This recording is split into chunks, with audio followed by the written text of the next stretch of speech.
Hello, I'm Ronnie Eldridge, and welcome to Eldridge and Company.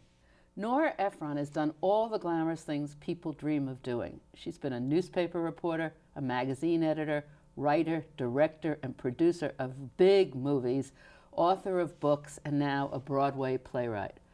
All of this, even though her advisor at Wellesley suggested she take a year off when she married and devote herself to her husband. Fortunately, in addition to her talent, she's smart and witty and didn't fall for that advice. So now here you are, how many years later? Oh, hundreds. Too many years later, right? Living this incredible life. Is this what you thought you were going to land up doing? Oh, I don't think so, but I certainly hoped I would live in New York. Yeah. And I certainly hoped that something would happen to me. Yeah. Exciting. As opposed to nothing. Were you born in New York? I was born in New York on Broadway. Oh, really? Where? About 110th Street. In fact, one of my earliest memories is being held at the window, not dangled over it, of course, but held at the window to see FDR go past. Well, I remember when that happened. See? Yes. Look at that. And I'm at least a decade older than you. Yes, and being generous. He was I was in standing an on the open street, car, right? And my parents were very worried about him because they thought he shouldn't be in an open car because he didn't look well. You know. Yeah. That's how I remember it. That was such an exciting time. And then they moved to California. They were they were playwrights, and they got a deal to write movies, and they upended all of us and took us to California. And how many are there of you? Well, there eventually were 4 daughters, but at the time there were just 2, and we moved to Beverly Hills, and it was as close as a 5-year-old can get to experiencing tragedy without anything truly tragic happening to them. I had no idea what I was doing there, and I had just the clearest memory of being in nursery school with the beautiful sunlight dappling through the trees, happy laughing children everywhere, and all I can think of is, what am I doing here? How did this happen? I have got to get back. Well, you're such a born New Yorker that I remember hearing you give a luncheon address or something, and you also talked about New York and about people wearing black. But people wearing black and people being able to wear black. All the time, right? All the time, absolutely. But I was a little thrown off because I was reading a bio or some article about you, and it said you had a chocolate brown outfit, and I thought, well, no, maybe I didn't remember. sometimes will deviate into dark brown. I right. have been known to do that. Did you wear this black when you were in California? No, I grew up looking like like one of the, members of the British royal family. Everyone in California dressed like an Easter egg when I was growing up, and you wore pink and blue and green and yellow and Mary Might or whatever those fancy clothes were. Pastels. Oh, all right. Your parents were. Listen, no one wore black when we were growing up, except for Italian war widows and things like that. Yeah. When did that happen? Well, I don't know. My own theory about it, I'm sure you're dying to know it, is that hair dye, which is one of the biggest cultural things that no one pays any attention to that there is, because it is truly the reason why people don't look old when they get old.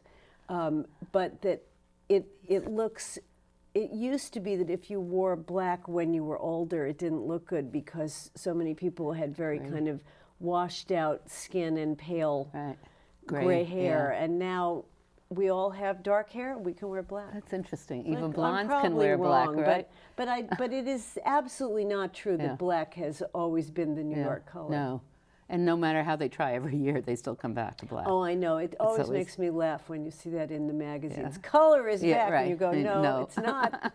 Now, your parents wrote movies. One of them I remember was Desk Set, and my only participation in that is that I worked at CBS, and I did a lot of work in the library with the librarians and things, and it was rumored that play was based on them. That's entirely possible because my parents didn't write the play. Oh.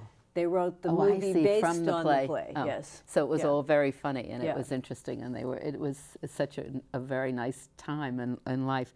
And now, so then what happened? You went and you became a reporter. I became a journalist because What's a journalist versus a reporter?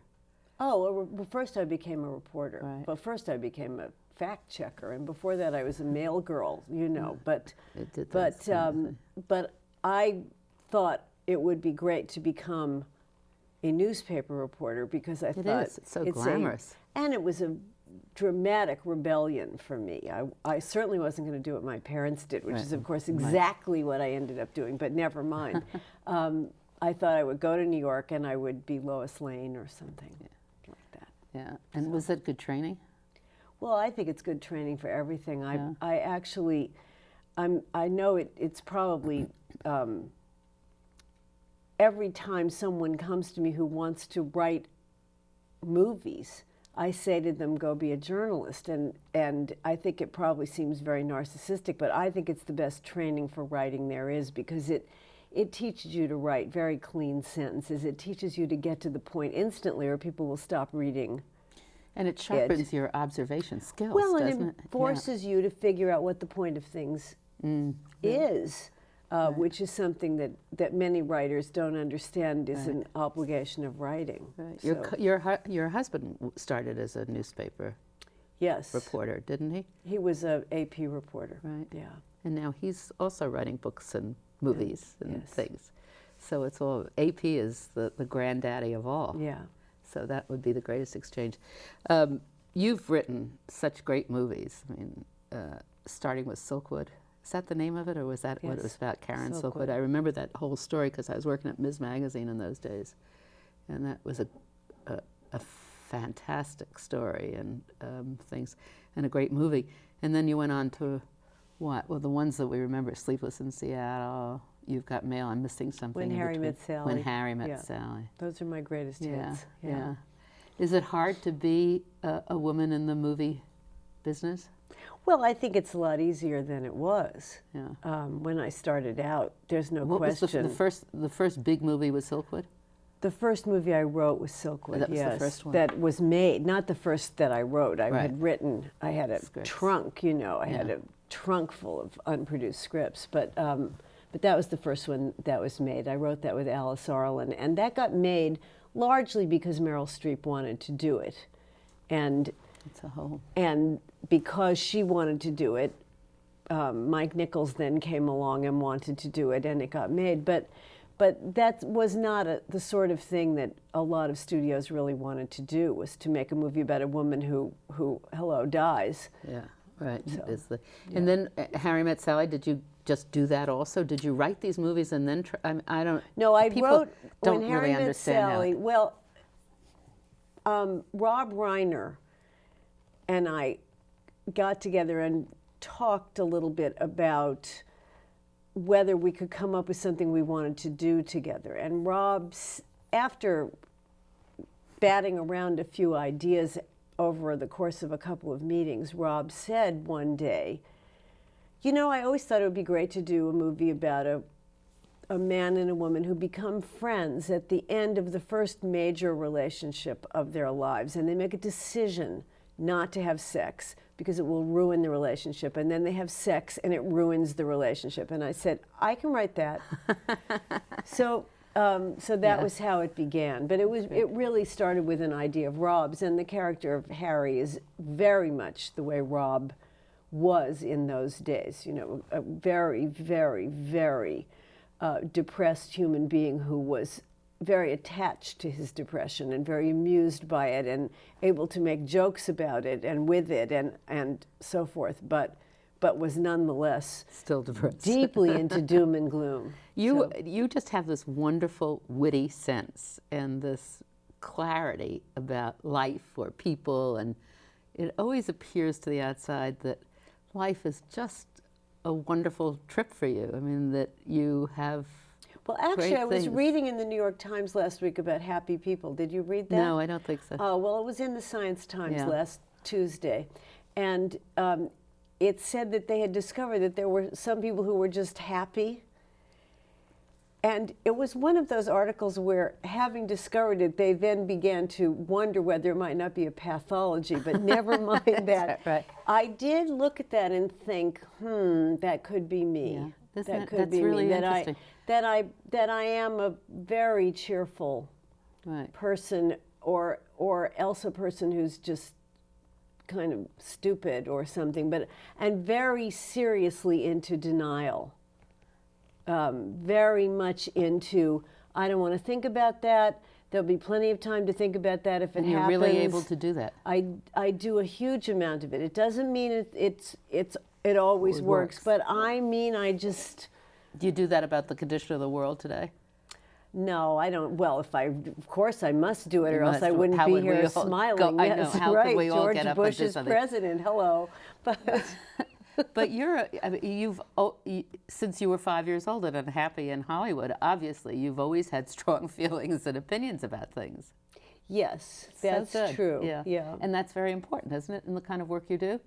Well, Either to put it down on paper or to put it on the screen or on a stage? Well, I don't know if it's important. I can't imagine, though, that at a certain point, if you're a writer, you don't have to have opinions. I mean, I could have stayed a newspaper reporter and pretended not to have opinions, which is the standard operating procedure of many journalists. But now, they're not journalists, are they? They aren't? I don't know. I'm married to a guy who says he's a reporter. Yes, but he is laughs also about a columnist. Yes. Right. He certainly has opinions. And he's a great journalist. Right. So, but he has a few favorite sayings. Media is plural for mediocrity. And journalists is some fancy word Oh, well, for I don't work. mean to do that the way people talk about film as opposed to movies. I just mean that there are reporters who aren't actually. I think of reporters as people who work at newspapers. Good. That's all. All right. That's all. That's what I tried to do. So now we have a play on Broadway. Yes. And tell me about it. It's called Imaginary Friends. It's and it's a play inspired by the relationship or enmity or rivalry or what have you that went on between Lillian Hellman and Mary McCarthy, who were, of course, two very, very famous writers, two very famous women writers, and who, although they barely knew one another, managed to loathe one another for years. They're great personalities in themselves, each one of them. Yes. Lillian, in particular, was larger than life. I think that Mary was not larger than life in that way, except that she was frightening to people because she was so brilliant. But she didn't have what Lillian had, which was a kind of almost pathological need to dramatize things and to be dramatic and to be the center and to tell stories about things that you eventually began to think, because I did know her, might not have happened. But they were very good stories. You had to hand her that. So she was always writing, She was always writing, and she was more than that. She was always rewriting. Do we have people like them today? Are Well, there women writers? I don't know if we do, but it's hard to think who when they I was younger, are. they were very important. Edna Ferber also, I guess, was in there. Then I remember Pearl Buck, who wrote her things. But people, they don't become the personalities that they were. Well, it's hard. It's interesting They're good because writers. when we were growing up, people like Ernest Hemingway and F. Scott Fitzgerald had been very famous as writers. Now, it isn't that we don't have famous writers, but Mailer is sort of the last of the characters. The last of the people who not only wrote but became famous for behavior. Right. Larger than life. Yeah. It's true, and they were larger than life, both of them, although you're right, I guess. I mean, you are, definitely, there's no doubt about it. Lillian Hellman had that. She knew how to be larger than life. She really did, yeah. And who's in it? It's Cherry Jones plays Mary McCarthy, and she, of course, is, fabulous. Fantastic, Tony Award winning, and looks just like it, doesn't she? Very similar to Mary McCarthy in a kind of uncanny way, especially for people who knew Mary and can see everything that Cherry Jones is doing, even in terms of imitating the kind of walk that Mary McCarthy was sort of famous for.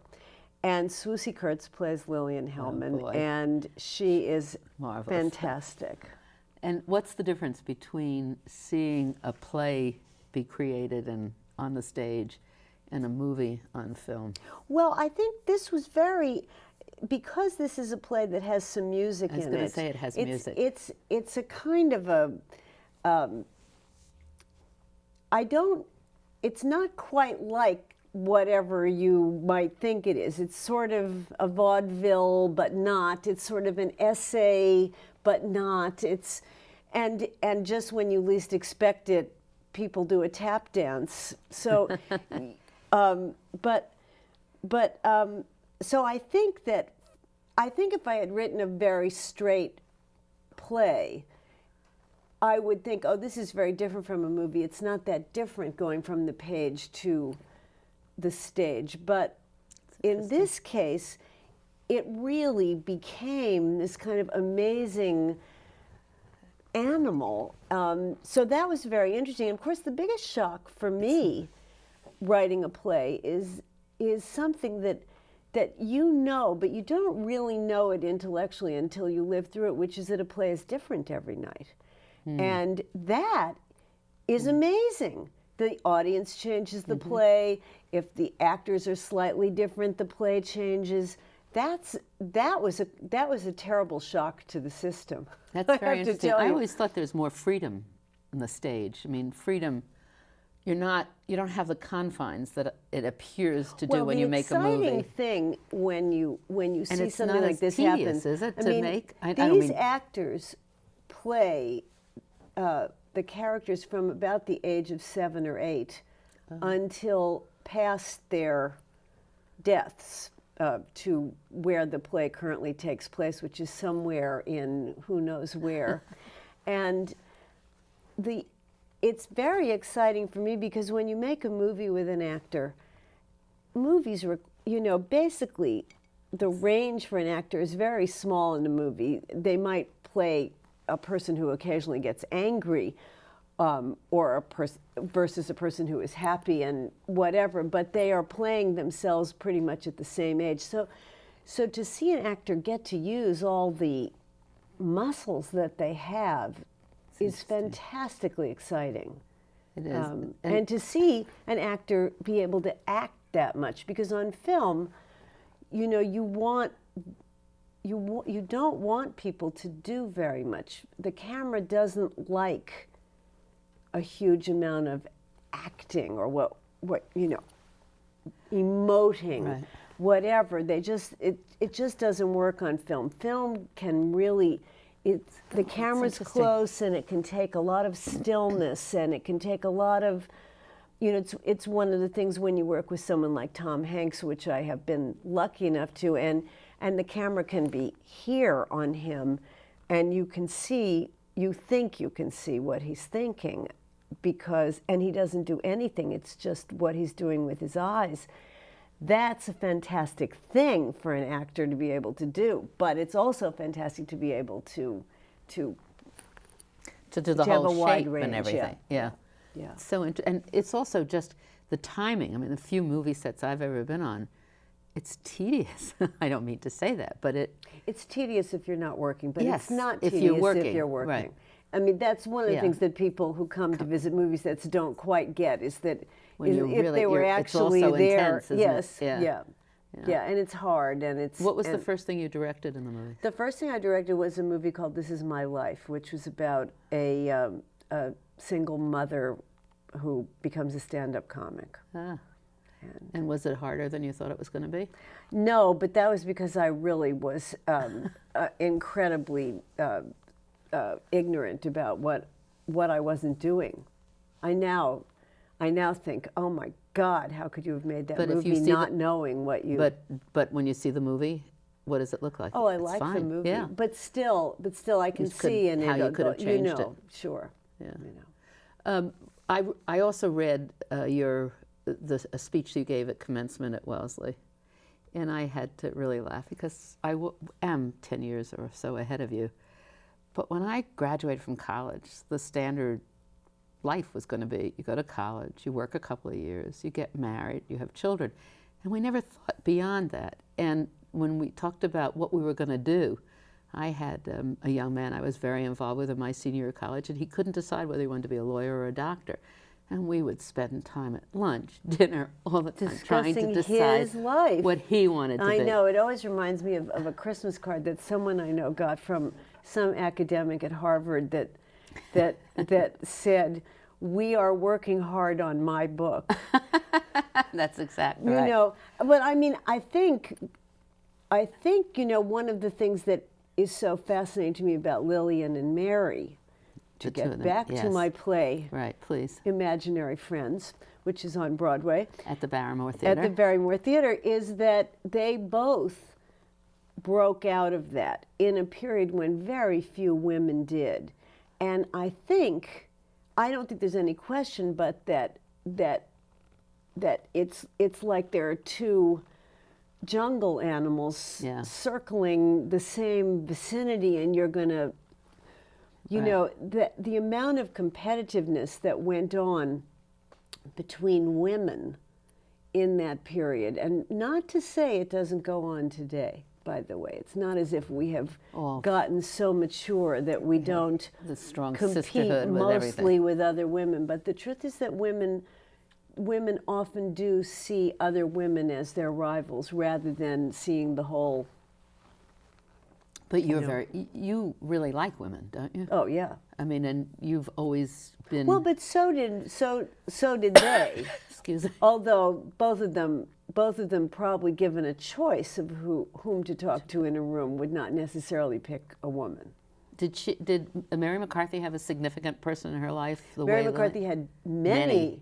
She had many lovers and 4 husbands. 4 husbands? 4, yes. And the second one was Edmund Wilson, the famous critic, whom she married and regretted having married within seconds, as, by the way, she did her first husband. She was very good at buyer's remorse. She got it instantly. And so how long did they stay married? Well, 7 miserable years with horrible episodes of drinking and abuse, and she tried to set fire to his office, actually. Did she ever find somebody that she was happy with? Yes, she was. Well, I think so. We hope. How do we know? Don't know. We don't know anything, do we? But she I believe, well, was you knew very when she wasn't happy. happy. Yes, but her last husband she stayed with for many years, 20 some odd, and was reportedly very happy with. Yeah, that's very good. Yeah. But you write important roles for women. I try to, sure. Right. Yeah. But is that, do you think, a difference between? I mean, how many men write that way? Oh, lots. Oh my God! Look at All About issues. Eve. Come on. Oh, that was Hello. You're right. Yes. You know, I mean, there are many wonderful parts for women that were written by men. Not to mention all of Shakespeare, but I don't think there's any question, but that there are some men who really don't have trouble thinking of women in any other way than that table you sat at when you were a young woman and discussed whether your husband should be a lawyer or a doctor. I mean, there's a whole stream of movies where the main thing the women say to the men is, "Why aren't you home more?" That's interesting. I always try to get my husband out, but I don't. And he works at home, and now I'm home a lot of the time too. But it wasn't just the men who created that atmosphere. It was the atmosphere that we lived in. I mean, when I was at Barnard, we were. I guess there's still a debate as to what they were telling us in the 50s, but you could have everything. You can have the president of Barnard or the dean at the time, Dean McIntosh, was married to a doctor. She had 6 children. She had a lot of money. She was very comfortable, so she could have 6 children and do this and everything. And many of the women said, it's impossible. You can't have everything.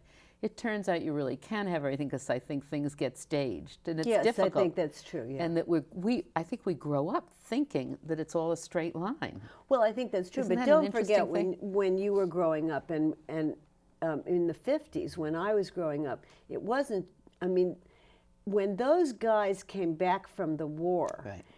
this country wanted women out of the job market Totally. and did everything in its power to give those guys the jobs women had been holding. And when I started, not as a newspaper reporter, but when I started going to look for jobs at magazines, writing for magazines, it was pretty much a given that most of the general magazines had one woman writing for them. And were you going to be that one woman? There was a sense that there was room for only one. And so I think that, that was the beginning of it, Yeah, of this whole competition. I remember being at Ms. Magazine when prisoners of war came back from Vietnam. And that was another interesting phenomenon that always reminded me of earlier in the World War II. These are women whose husbands had been imprisoned and were away for a long time, and they became the heads of households and everything. And all of the problems that occurred once the men came back, and you were expected to resume your thing. But that's a whole other program. Yes, we can talk that about is. that. I know. It's just endless, isn't it, in story possibilities? Are you ever at a loss as to what you're going to do next? Oh, I don't think so, no. But What no, are you because going to do next? Oh, I hope I'm going to do, I have a couple of screenplays that I want to do, and one of them is based on a Larry McMurtry book called Desert Rose, which is about a Las Vegas showgirl. Oh, great. And her daughter. And it's a mother-daughter story, so I hope I'm going to do that. And so how far along is that? What do you do to do that? That's almost done, and now we have to see if anyone wants to make it. So you have to, you write it, and then you go around to find out the person. Yeah. That's very good, and then you have the money and everything else. Let's hope so. Are you going to do another play for Broadway? I hope I'm going to do another thing I'm going to do something off Broadway that's almost done, that I've been writing with my sister Delia, which is a book based on it's a play based on a book called Love, Loss, and What I Wore, which I don't know if you ever read. No, I didn't, but the title is marvelous. It's a divine book by a woman named Eileen Beckerman, and it's a woman who tells her life story through her clothes. It's clothes as autobiography. Oh, that's so great. Are they black? And in the end, they are. Yes. This half hour is over. I want to thank you very much for coming and urge everybody to go see Imaginary Friends at the Barrymore Theater. Thank you. Thank you. Thank you.